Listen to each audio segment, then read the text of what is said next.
कि जब उन्होंने बैठक की, उन्होंने अपनी रणनीतियों में इस बार कई बड़े बदलाव लाए हैं, क्योंकि वह कार्यकर्ताओं से बैठकों में साफ कह चुके हैं कि इस बार चाचा जी जो कहेंगे वही होगा।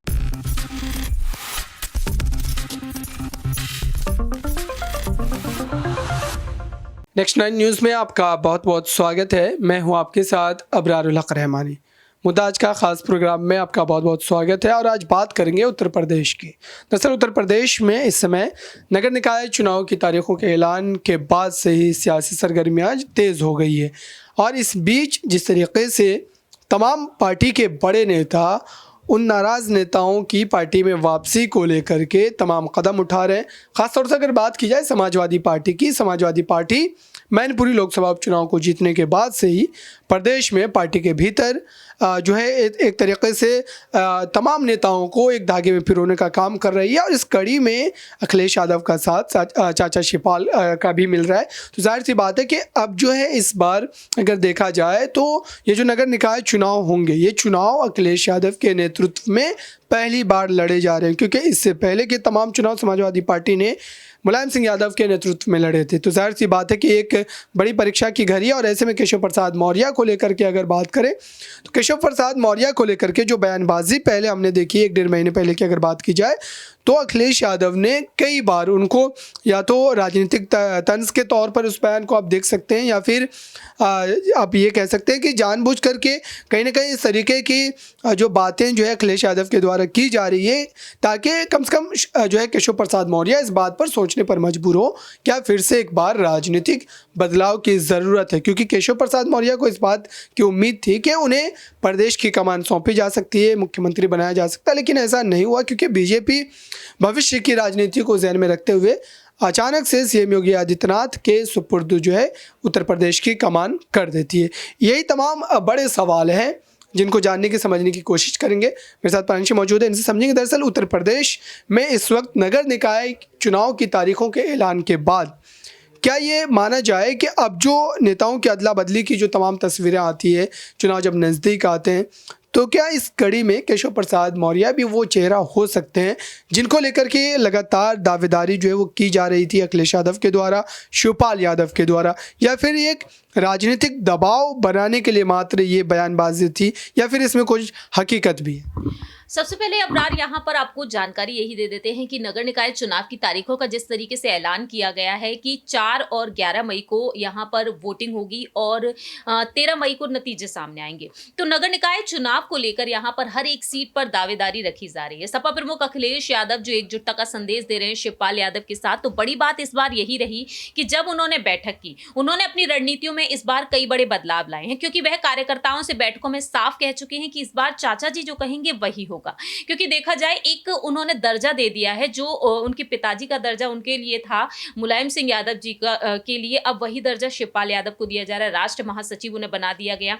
हालांकि ये भी कहा गया था कि प्रदेश अध्यक्ष उन्हें बनाया जाएगा तो क्षेत्रीय दलों को वह संभालेंगे, लेकिन अखिलेश यादव को लेकर फिलहाल देखा जाए अलग अलग अटकलें भी तेज हुई थी। खबरें ये भी आई कि 80 लोकसभा सीटों का वह दौरा करेंगे, मार्च के महीने से शुरुआत है, लेकिन फिलहाल वो चीज अभी नजर नहीं आ रही है। हालांकि वह कोलकाता पहुंचे, वहां पर उन्होंने राष्ट्रीय कार्यकारिणी की बैठक की, वो 6वीं बैठक थी।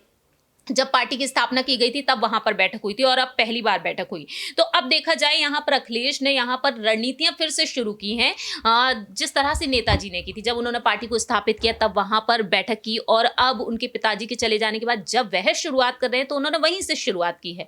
तो देखा जाए तो नगर निकाय चुनाव के लिए सबसे बड़ी चुनौती यहाँ पर बीजेपी है सभी के लिए, लेकिन बीजेपी के साथ साथ अखिलेश के सामने यहाँ पर चुनौती बसपा सुप्रीमो मायावती भी है, क्योंकि मायावती ने भी नगर निकाय चुनाव के लिए कमर कस ली है। तो फिलहाल देखा जाए मेयर पद की दावेदारी के लिए वह अनाउंसमेंट कर ही चुकी है, नाम घोषित किया जा चुका है। दूसरी तरफ अखिलेश यादव भी सूची भी यहां पर जारी कर चुके हैं। तो अब यहां पर यह देखने वाली बात होगी कि नगर निकाय चुनाव में आखिरकार कौन से दल का यहां पर बोलबाला नजर आएगा, क्योंकि भारतीय जनता पार्टी पहले से ही आ गया है, ये हम बखूबी समझते हैं।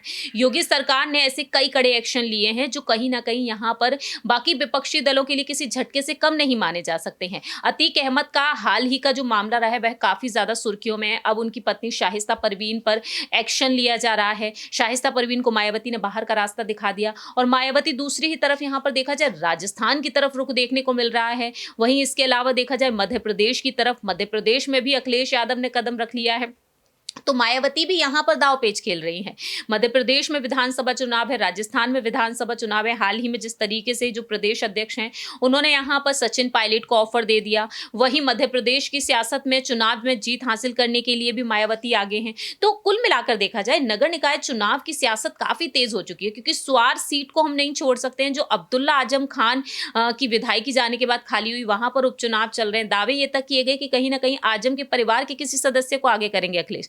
लेकिन 96 सीट को लेकर उन्होंने ऐलान कर दिया है, क्योंकि स्वार के साथ साथ 96 सीट पर भी अब उपचुनाव हो रहे हैं। तो ऐसे में देखा जाए, मायावती हर एक सीट से दांव खेल रही है। स्वार सीट को लेकर भी अभी सस्पेंस बरकरार है और जल्द से जल्द यहाँ पर कई बड़े ऐलान कर दिए जाएंगे। अब देखना होगा कि अबरार की यहाँ पर आखिरकार बदलाव क्या कुछ देखने को मिलेंगे। अभी जिस तरीके से मुद्दों की अगर राजनीति की बात करें तो लगातार उत्तर प्रदेश में कई मुद्दों को लेकर के, खासतौर से जो ओबीसी आरक्षण वाले मुद्दे को लेकर के हाईकोर्ट से जो फैसला आया था, उसके बाद अखिलेश यादव की जो सक्रियता नजर आई थी और अखिलेश यादव जिस तरीके से इस पूरे मुद्दे पर अपने बयान जो है रखते हुए नजर आए थे, तो क्या इस बार ये मुद्दे हावी होंगे? क्या इस बार जातिगत राजनीति जो लगातार उत्तर प्रदेश में होती रही है, तो इस बार क्या उसका फ़ायदा फिर से एक बार अखिलेश यादव को मिलेगा? क्या ये सारी चीज़ें फिर से एक बार नगर निकाय चुनाव में देखने को मिल सकती हैं?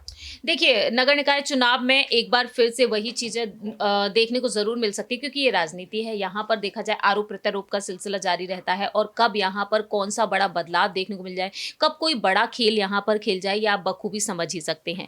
तो अब आने वाले समय में देखना होगा अबरार कि आखिरकार यहाँ पर बदलाव हमें क्या कुछ देखने को मिल सकता है, क्योंकि देखा जाए तो यहाँ पर महागठबंधन की बातें कही जा रही हैं। अखिलेश यादव यहाँ पर 8 दलों के साथ बैठक किए, लेकिन कांग्रेस को उन्होंने साइडलाइन रखा। दूसरी ही तरफ देखा जाए, मायावती यहाँ पर साफ कर चुकी हैं कि नगर निकाय चुनाव हो या फिर लोकसभा चुनाव हो, वह गठबंधन किसी भी दल के साथ नहीं करना चाहेंगी।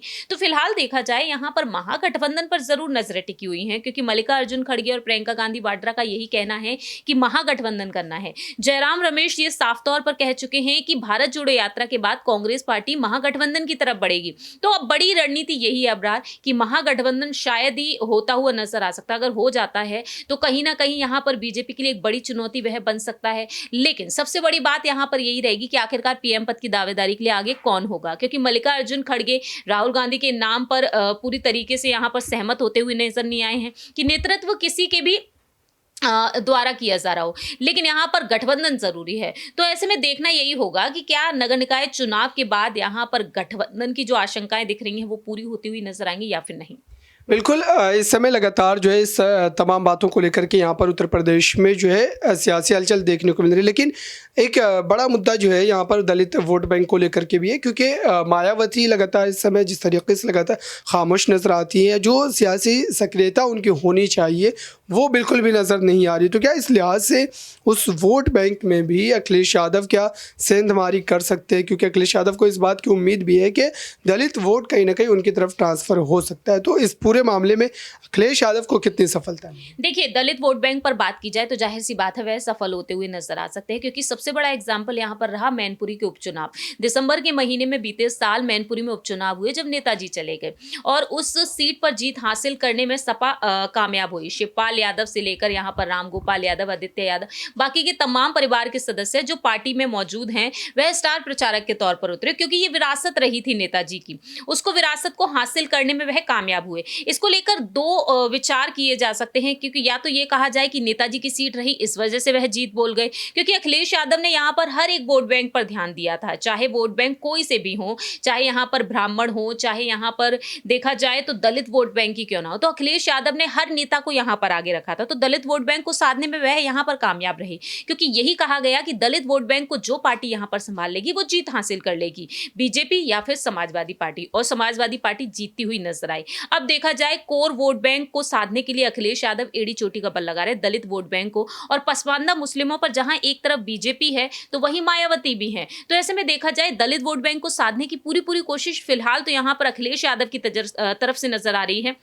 लेकिन देखना ये होगा कि अखिलेश यादव नगर निकाय चुनाव में दलित वोट बैंक पर जीत बोल पाएंगे, क्योंकि बीजेपी भी यहां पर दांवपेच खेल रही है। तो बड़ी रणनीति यहां पर यही रहेगी अबरार। अब देखते हैं कि आखिरकार दलित वोट बैंक पर आखिरकार मायावती एक बार फिर से कब्जा जमा पाएंगी या फिर नहीं, ये बेहद बड़ा सवाल बनता है। बहुत बहुत शुक्रिया इन तमाम सवालों का जवाब देने के लिए। तो ये उत्तर प्रदेश में इस समय नगर निकाय चुनाव की तारीखों के ऐलान के बाद सियासी हलचल जो है उसको लेकर के तमाम जो खबरें और तमाम जो सवालात हैं वो आपको हम बता रहे थे।